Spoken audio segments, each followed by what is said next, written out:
Single mom was rejected for bringing her child to the interview until the Millionaire CEO walked in. "You brought a child to an interview." Brenda's voice cut through the polished silence of the Grant and Company lobby like a slap on marble. Her heels clicked against the floor as she folded her arms, staring down at the young woman in front of her. "Yes," Brenda said wearily, putting her hand on her chin.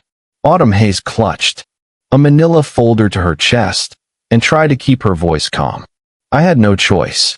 I could not leave her alone." Her daughter, Ellie, stood beside her, 3 years old, blonde curls bouncing around her round face, tiny shoes scuffing the floor. She wore a little blue dress, one Autumn had picked from a donation bin and hand-washed the night before. Her big, curious eyes darted around the tall glass building, unaware of the tension hanging in the air. Brenda scoffed and looked at the receptionist. "We screen for professionalism, not playdates." "I understand," Autumn said quietly. "But I am here. I came prepared. I have everything you asked for." "You clearly did not prepare well enough," Brenda snapped. "This is a corporate interview, Ms. Hayes, not a daycare center." Autumn flinched at the words, but stayed rooted in place. Ellie looked up at her mother, her small hand finding Autumn's fingers. Autumn gave her a soft squeeze, forcing a smile to reassure her child, even as her cheeks burned. Brenda turned to a nearby security guard. "Can we have someone escort?" A small gasp interrupted her. Ellie had accidentally knocked over a paper cup on the edge of the receptionist's desk. The water spilled across the marble floor with a soft splash. Autumn dropped to her knees instantly, pulling tissues from her bag, dabbing at the water. "I am so sorry. Please," she did not mean. No one moved to help. No one spoke. Only the distant click of keyboards from the reception desk filled the silence. Autumn crouched there, scrubbing the floor while her daughter looked on. Her old gray heels scuffed, her hands trembled. The air around her felt heavy with judgment. And then the elevator chimed.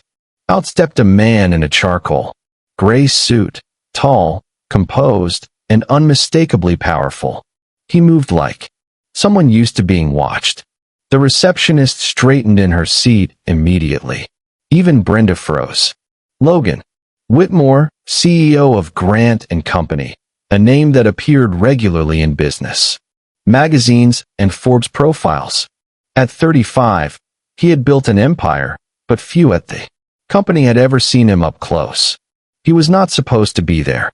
And yet, there he was, pausing mid-step, brows drawing slightly together as he took in the scene. A woman crouched on the floor, cleaning up spilled water with a child at her side. A manager glaring. A room full of people pretending not to notice. His voice was calm, deep, unhurried. "Why don't you tell me why you're here, miss?" Autumn looked up, startled. "Hayes," she said. "Autumn Hayes." He nodded and gestured toward the seating area. "Let's sit." Brenda blinked. "Sir, this candidate brought a child." "I can see that," Logan replied smoothly. "And I can also see she is here on time with her materials. So, let's hear what she has to say." Autumn's eyes widened. She opened her mouth to speak, but no sound came out. Brenda looked like she had swallowed a lemon. Logan didn't flinch. He pulled out a chair for Autumn and sat down himself, elbows on knees, eyes level with hers. Ellie, sensing the change in energy, climbed quietly into her mother's lap. "Now come again." "Take your time," Logan said gently. "Start wherever makes sense." Autumn swallowed the lump in her throat. Her hand smoothed Ellie's dress absently as she reached for her resume. "I applied for the admin support position. I saw it posted online and thought maybe it could be a fresh start." He nodded slowly. "Why now?" Autumn glanced down at her daughter. "Because I can't afford to wait anymore." For the first time that morning, the room held something other than judgment. It held breath. It held curiosity. It held the beginning of something unexpected. And if you have felt invisible in a room like this, if you have ever needed someone to look up and really see you, then stay with this story, because what Logan Whitmore does next might just restore your faith in second chances. Click the subscribe button if you believe everyone deserves to be seen. Brenda hovered just behind the seating area, arms folded, lips tight. She did not speak, but her disapproval weighed heavy. In the air, Logan ignored her completely. He leaned forward, elbows on his knees, voice low, but focused. Let's start with your story, Ms. Hayes. Autumn took a slow breath. Ellie sat quietly in her lap now, fiddling with the corner of her mother's jacket. I lost my husband too. Years ago, she said softly. Car accident. A drunk driver ran a red light. Logan's eyes didn't flinch. I'm sorry. Autumn gave a small nod, the kind of nod people give when they have already cried all the tears they had. I was 23. I had just started a part-time certificate in office administration. I thought it would help us get ahead. Then, everything fell apart. Family, none nearby, she said. My parents passed when I was a teen. My husband's family cut contact after the funeral. I've been raising Ellie on my own since. Ellie peeked up hearing her name. Autumn gave her a soft kiss on the forehead and continued. I've worked wherever I could. Cafes, retail, evening cleaning shifts. I applied to Grant & Company because I heard you had internal training programs. I thought if I could just get in the door. Logan glanced down at the resume in his hand. It was simple, sparse, but clean, honest. And you're still finishing school? She nodded. Online courses, late nights after she's asleep. Logan looked at Ellie. The little girl was now gently tapping her feet in rhythm, quiet and calm, as if she knew her mother needed the silence. He turned back to Autumn. And today, why bring her with you? I could not afford childcare this week. I lost my apartment last Friday. We're staying in a weekly motel while I look for something more stable. I did not want to leave her there alone, even for an hour. She straightened her shoulders then, the slightest act of defiance. I know it is unprofessional, but I also knew this was my chance. So we got dressed. We practiced interview questions, and we came here. Brendan finally cut in from behind. We can always rescue you without the child. But Logan raised a hand, cutting her off. She came here prepared. We finish this now. Brenda blinked. Logan turned back to Autumn. Would you be willing to take a 2-week trial position? Office support entry level? You would report directly to me? Autumn's breath caught. She blinked once, unsure she had heard correctly. Yes, she said quickly. Absolutely yes. I will have someone from HR draw up the paperwork by end of day. Autumn's eyes shimmered. Thank you. Thank you so much. Ellie let out a tiny cheer, not fully understanding, but clapping her hands. Anyway, Brenda looked stunned. Logan simply stood, buttoning his jacket. You can start Monday. There's a small on-site daycare. We will make sure Ellie is placed. He nodded politely. Welcome to Grant & Company. Miss Hayes. Autumn rose to her feet, cradling Ellie in one arm, clutching her folder in the other. For a moment, she just stood there, overwhelmed. No pity had passed between them, only respect. As she turned to leave, Logan looked down at Ellie and said quietly, You did great today. Ellie smiled and offered him her sticker, a wrinkled heart-shaped one. From her pocket, he took it without hesitation. And in that moment, without fanfare, something shifted. This was not just an interview anymore. It was a beginning. Logan Whitmore was a man of systems. His mornings began at 5:30. Sharp. 1 black coffee, 20-minute workout, emails by 6, driver waiting at 6:45, and by 7:15 he was in his glass-walled office overlooking the pulse of Manhattan, CEO of one of the fastest-growing firms in the city. He had everything a man was supposed to want by 35. A penthouse that looked like something out of a luxury magazine, a tailored wardrobe that changed with the season. Articles written about him with words like visionary, disruptor, and the next Elon Musk. And yet, at the end of every day, he ate dinner alone. The apartment echoed too much when it rained. He never talked about the fire, the one that had taken his sister when he was 12. She had been 7. Her name was Lily. Bright-eyed, always drawing butterflies. He never forgave himself for not reaching her in time. Since then, silence had been his sanctuary, work his shield, emotions folded neatly and tucked away like one of his pressed suits. But something shifted after Autumn Hayes walked into his company. Sleeves slightly frayed, child in one hand and dignity in the other. She started the following Monday. She was nervous, obviously, but punctual, polite. She asked thoughtful questions, stayed late to finish her training modules, and never once used Ellie as an excuse, even when her daughter caught a cold midweek. Logan watched from a quiet distance, not because he had to, but because he wanted to.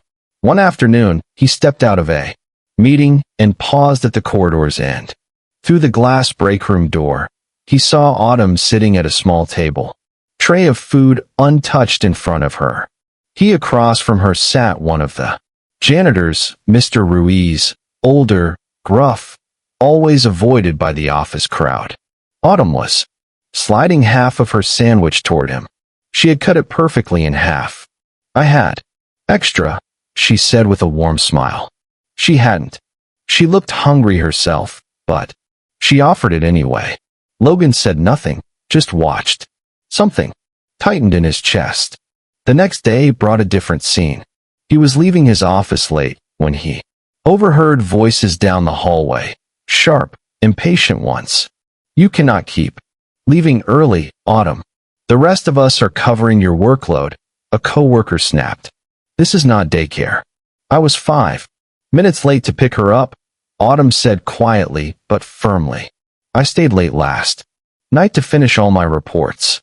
"That's not the point." Logan turned the corner and saw her standing by her desk, shoulders drawn, lips pressed together. Her daughter was not there, but her presence, her weight, lingered in the scalding. Autumn caught sight of him. She straightened immediately, not pleading, just preparing to endure. Logan looked at the other employee and said evenly, "You can go." The woman blinked, "But I know you can. Go." When they were alone, Logan stepped closer. "You okay?" he asked. Autumn hesitated. "Yes, sir." He looked at her for a long moment, then said, "Take tomorrow off." She blinked. "I did not mean to cause." "You didn't. You've earned it." Her lips parted, but no words came. He did not wait for thanks, just nodded and walked away. But as he rode the elevator down to the garage, his thoughts were louder than usual. He remembered the way Autumn's eyes had darkened, not with defeat, but with restraint. He remembered the sticker Ellie had given him last week. He had not taken it off. It was still stuck inside his day planner. And for the first time in years, Logan felt something move inside him, something warm, unfamiliar, like the first moment of spring pressing against a window still frosted from winter. Ruby said all that good. It was a Sunday afternoon, the kind of spring day that made New Yorkers believe summer had come early. Central Park buzzed with guitar, music, distant laughter, and the quiet rhythm of joggers. Logan Whitmore didn't usually walk through the park. Too public, too unpredictable. But today, his driver dropped him off early. He told himself he needed the air. The truth was harder to admit. Near the duck pond, something made him pause. A little girl in a yellow hoodie and sparkly sneakers was crouching beside a bench, trying to reach a plastic bottle tangled in the grass. Next to her was a woman he recognized. Autumn. She knelt down, pulled the bottle free, and handed it to the child. "Okay, Ellie, where does this go?" Ellie scanned the area, spotted a trash can, and trotted over like she'd just been given an official mission. She dropped the bottle in, turned, and beamed. Logan stopped beneath a tree, just out of view. Ellie tugged Autumn's sleeve. But Mommy, why do we clean when it's not our trash? Autumn brushed a leaf from her daughter's curls and answered, because we don't wait for the world to be kind, baby. We make it kind. Logan's chest tightened. He had built a company, a name, a fortune. But had he ever taught anyone something that honest? He stepped out from the shade. Looks like I found the city's newest cleanup crew. Autumn turned, surprised. Ellie lit up. Mr. Logan. He gave a small bow. Miss Ellie. Autumn smiled. Warm but unsure. She wore jeans, a weathered jacket, and the breeze had flushed her cheeks. I didn't expect to see you here. Me neither, he said, but I'm glad I did. A beat passed. Have you two had lunch? Ellie perked up. Pizza. Autumn looked like she might decline. Logan was already pulling out his phone. There's a place nearby, Woodfile Outdoor Seating. She glanced at Ellie, then back at him. His smile wasn't rehearsed or formal, just human.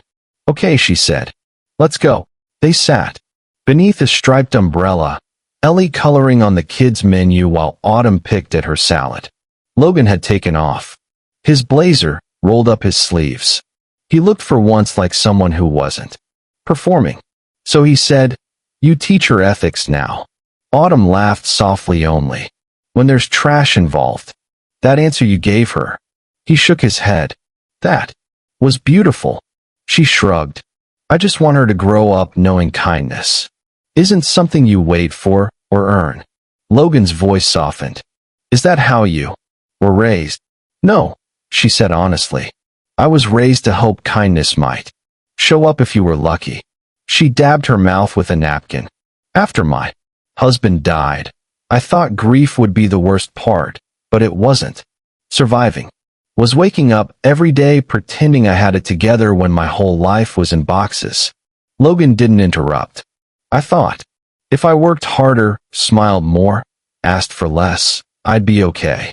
But life doesn't reward effort. It rewards image. He leaned in. You're wrong. She raised an eyebrow. The world might not always care, but I do.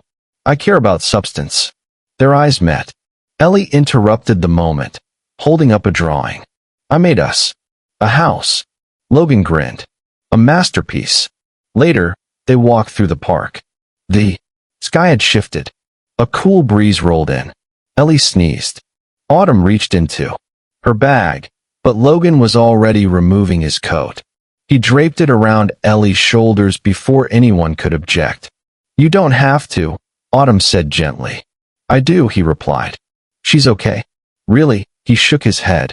A good leader notices who's shivering in silence. Tut stopped. Something in her chest pulled tight, then let go.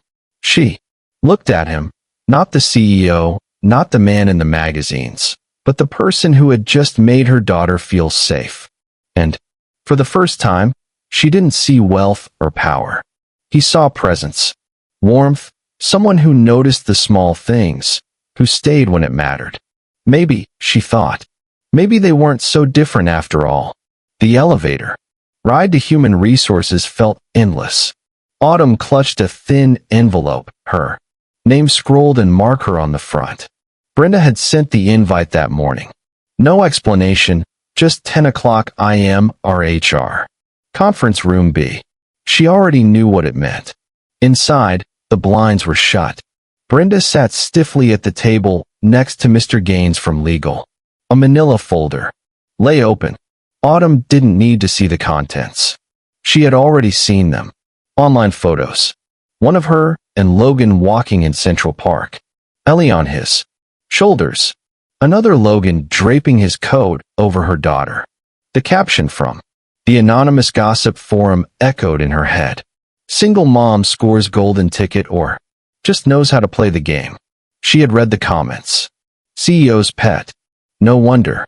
She got promoted. Now she was here being judged, not for her work, but for something she never asked for. Brenda cleared her throat. Mrs. Hayes, there's been concern about your relationship with Mr. Whitmore.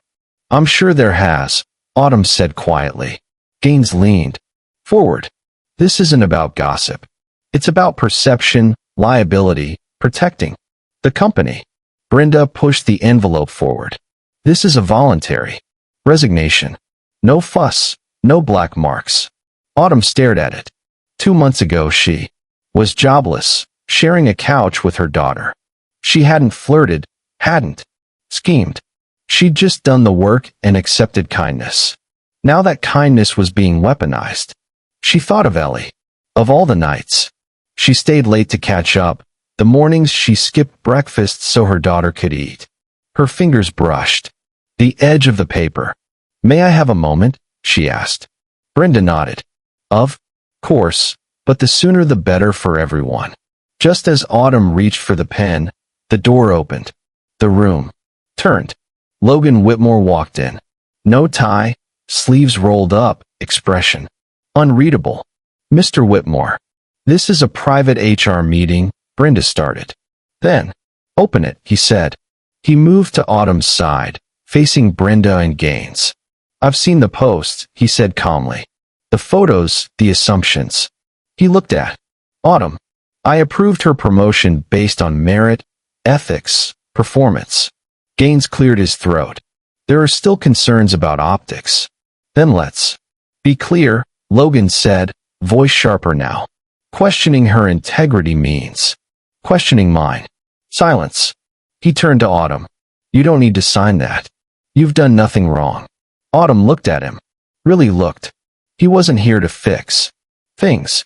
He was here to stand beside her, not to save her. To believe her, she whispered. Why are you doing this? He answered without hesitation. Because you matter.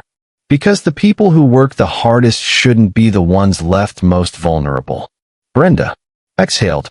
Logan, the optics. Then changed the lens, he said.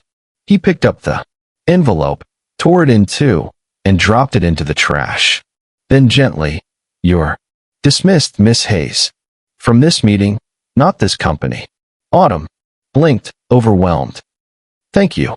You've earned it, Logan said. As they walked out together, murmurs rippled behind them, but Autumn walked taller. Not because Logan defended her, but because someone finally believed in who she really was. They reached the elevator. She turned to him. You know they'll talk more now. Logan smiled. Let them. I'm not afraid of noise. She held his gaze. Neither am I. The elevator doors opened. They stepped in side by side, and something quietly began to shift. Autumn avoided the executive floor for 3 days. She took early lunches, left late, steered clear of the glass elevators in the west hallway near Logan's office. It wasn't just about the gossip. It was the feeling of being exposed, the feeling of being defended in front of a room full of people who had written her off. It wasn't pity that was the hardest part. It was belief. And belief, real unflinching belief, felt like a weight she wasn't sure she deserved. Late one night, as she sat on the worn couch of her rented studio, Ellie asleep in her arms, her phone lit up with a new email. You are more than what they say. You are exactly what this company needs. Don't disappear on me, Logan. She read it 3 times. Then, without replying, she stared out the window at the city skyline and whispered, why does that make it harder? 2 days later, she got a calendar invite from his assistant. No title, just rooftop. 6:15 p.m. Autumn. Almost declined it. But at 6:12, she found herself standing at the stairwell door, heart thudsing, hand on the handle. The rooftop was quiet, the wind soft but persistent. Manhattan stretched out before her, indifferent and golden. Under the setting sun, Logan stood near the edge, suit jacket off, sleeves rolled to his forearms, his silhouette outlined by the sky. He didn't turn when she stepped out. Thank you for coming, he said. Autumn approached slowly, folding her arms across her chest. You did not have to stand up for me like that. Logan glanced at her. Actually, I did. A silence settled between them. Not awkward, just full. He finally spoke again. When I was 12, my little sister died in a fire. Autumn's breath caught. He was 7. I was supposed to watch her that night.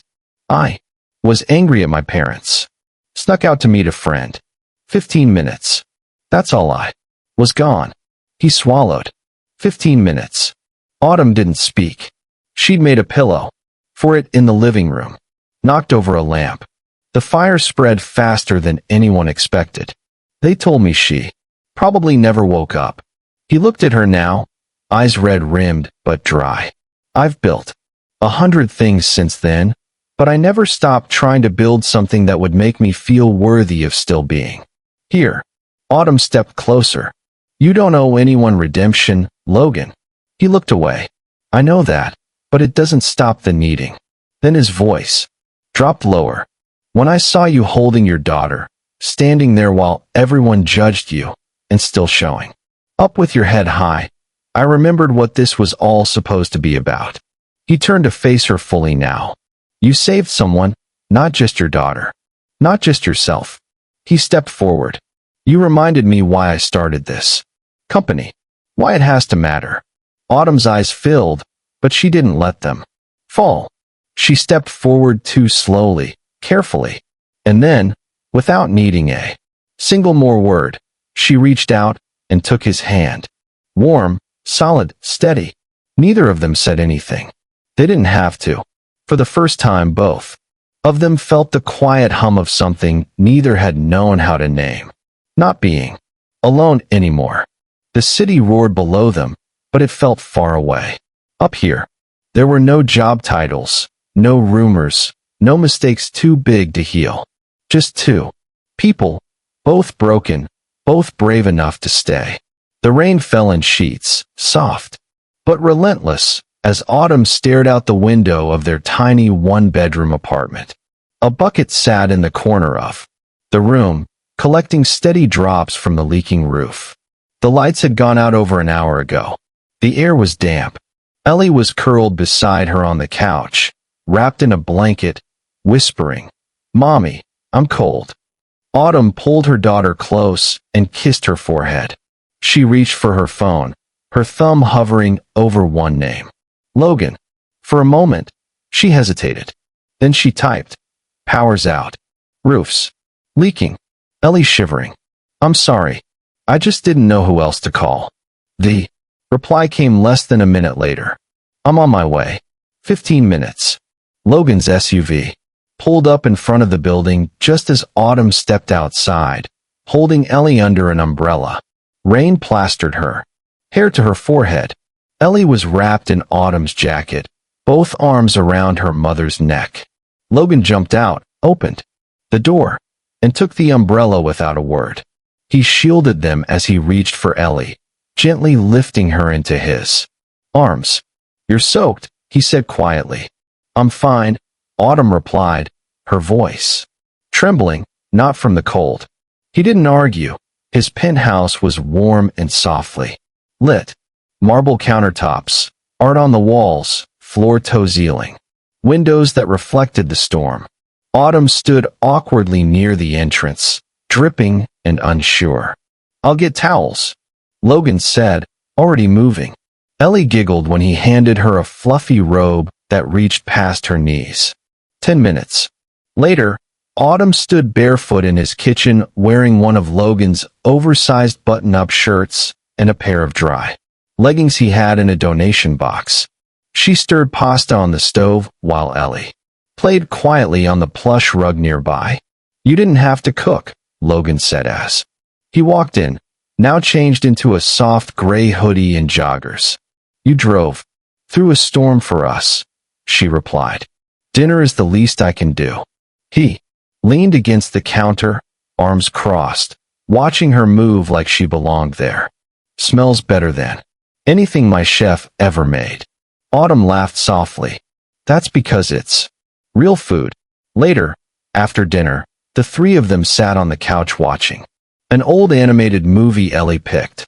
The little girl leaned against Logan's chest, her hand curled around his sleeve. Halfway through the film, her breathing evened out. She was asleep. Logan looked down at her, then at Autumn, who sat beside him, knees tucked up under her. "He's out," he whispered. Autumn smiled. "She always picks the movie, then never finishes it." There was a long pause. The room filled only with the soft hum of credits rolling on screen and the storm outside easing into mist. Then Autumn spoke. "I'm scared," she said almost too quietly, "of hoping too much." Logan didn't move. Didn't speak right away. "I've learned to live without a lot of things," she continued, her voice shaking. "But the hardest part is letting myself imagine more. A home.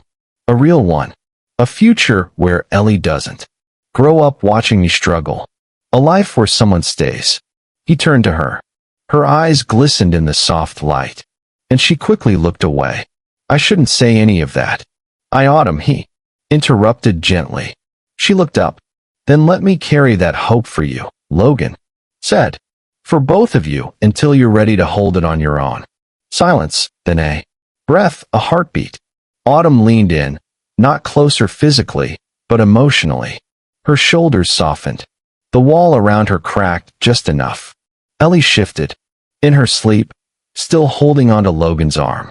He smiled down at her then, met Autumn's gaze again. No declarations, no grand gestures, just truth and something real. 1 year later, Autumn Hayes stood just off stage, at the front of a packed auditorium wearing a simple blazer and a name badge. Director of Training and Development, Grant and Company. Not long ago, she was counting quarters for diapers. Now she was leading an initiative for single mothers, just like she used to be. Out front, Ellie, now 4, sat in the front row, curls tied into 2 bouncy ponytails, waving proudly at her. Mom. Beside her sat Logan Whitmore, still polished in a navy suit, but somehow warmer, more at ease. His attention was locked on the 2 girls, who had changed everything. The press conference began. Logan stepped to the podium. "Today we're launching more than a policy," he said. "This is personal. It's called New Roots. For parents who kept going even when life told them to stop. For the ones who were invisible but never gave up." Applause filled the room, but Logan's eyes stayed on Autumn and Ellie. His reasons. Later that afternoon, the 3 of them walked hand in hand through the park behind the building. Ellie in the middle, Autumn on one side, Logan on the other.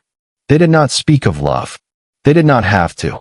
Ellie's tiny fingers swinging between them said it all. A Saturday in the park. Sunlight spilled through tall trees as dozens of kids gathered for a free dance class. Ellie in a yellow tutu and sparkly sneakers twirled dramatically while Logan knelt to retie her shoes. "Coach, Ellie's ready for her big debut," he teased. Autumn walked over, laughing, a tote of homemade cookies on her arm. "As long as she doesn't try to choreograph the whole thing again." Ellie twirled toward them. "Mommy, Daddy, watch me." Autumn froze. "Daddy." It slipped out so naturally. Logan didn't flinch. He just looked at Autumn and gently reached for her hand. She let him. That night, Logan's penthouse kitchen was filled with quiet music and the clink of dishes. Autumn stood at the sink rinsing plates. On the couch, Ellie was fast asleep, curled up in a blanket, holding the same stuffed giraffe she'd carried into that job interview a year ago. Logan stepped in and handed Autumn a folded paper. She dried her hands, opened it, and froze. Transfer of equity, Grant and Company. It wasn't flashy, but it meant real. Security, real trust. "You didn't have to do this," she whispered. "I did," Logan said. "It's not a gift. It's recognition. You didn't just change this company. You changed me." He stepped closer, took her hand. "I used to think I had everything, but I didn't have home. Not until you 2 walked in." Autumn reached up, touched his cheek. "Home isn't a place. It's people who stay. And then they kissed. No rush, no fireworks, just warmth and the feeling of finally being where they belonged. The wedding, it was small, simple. A beach, close friends, bare feet, and warm sand. Autumn walked down a flowered-in path, Ellie skipping ahead, tossing petals in every direction. Logan waited at the end, barefoot in linen, hard in his eyes. The officiant smiled. "Do you, Logan Whitmore, take this woman and her daughter into your heart, your life, your forever?" Logan looked at them both. "I already have. And do you, Autumn? Hayes, take this man not just for yourself, but as a father to your child, and a partner in every storm to come?" Autumn's voice cracked with joy. "With all my heart." Ellie stood between them, holding both their hands. Together back at Grant and Company, a new banner hung above the doors of the New Roots Training Center. Every parent deserves a second chance. Every child deserves a future. And down a quiet hallway, the three of them walked hand in hand, sunlight pouring through tall windows. No longer CEO and job applicant. No longer strangers from two different worlds. Just a family built on grace and a love that asked for nothing but honesty. This wasn't a fairy tale. It was better, because they didn't give up. They found something greater than success. They found home. Sometimes what feels like the end of the road is really just the beginning of something beautiful. Autumn didn't walk into that interview looking for a miracle. She showed up with courage, with dignity, and walked out with a second chance, a new future, and a family she never saw coming. Because kindness isn't weakness, and love doesn't wait for the perfect moment. It simply shows up and stays. If this story touched you, click the subscribe button and subscribe to Stories Beyond Words for more tales that remind us hope is never out of reach. Thank you for watching.